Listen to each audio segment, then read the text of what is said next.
people of the first Great Migration, roughly from the beginning of World War I to the beginning of World War II, fled the South for three basic reasons.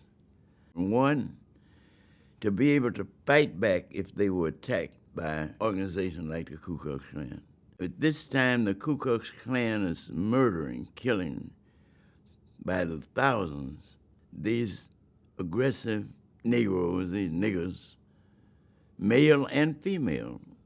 Two, to be able to vote, which they had been denied even though the Constitution had been changed so could they vote.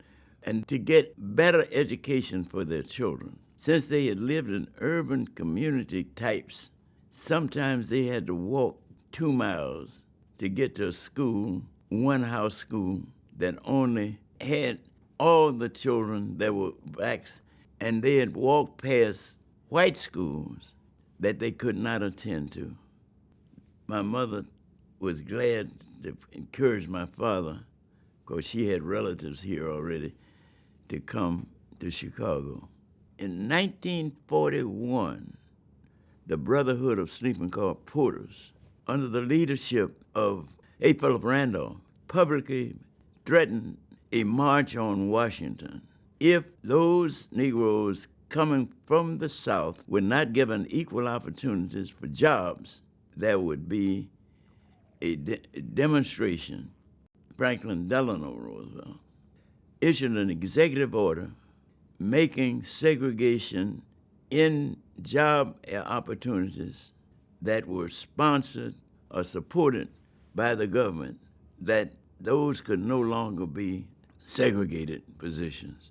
So that kind of preceded what later became what we call the Civil Rights Movement.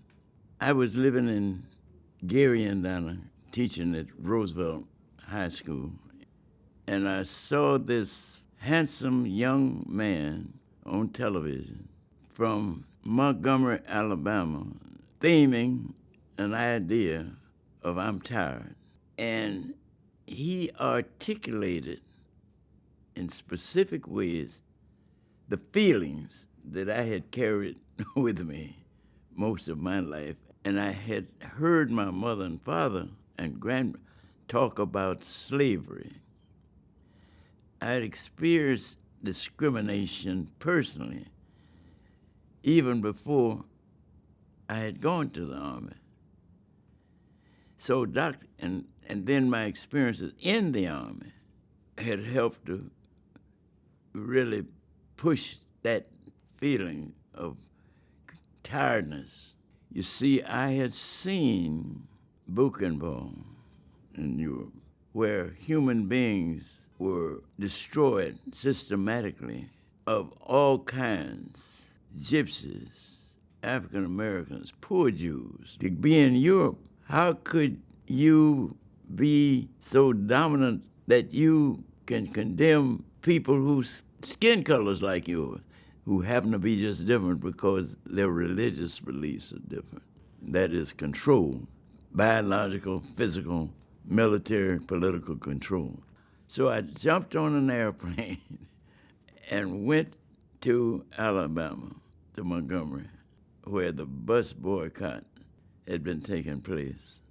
Now it becomes much more organized with those of us who had experience in the organizing of labor. Mr. Randolph at this time had helped to organize Negro American Labor Council, and I was the Chicago chairman of that council. Dr. King and Mr. Randolph sent by Rustin to Chicago to ask me would I take over the leadership. And so we then formed a Chicago group for the March on Washington. And because of so many Pullman porters living in Chicago, we then could pledge that we were going to have transportation from Chicago to Washington. The young people and others did the work. I got the credit, but they did the work. and did a beautiful job.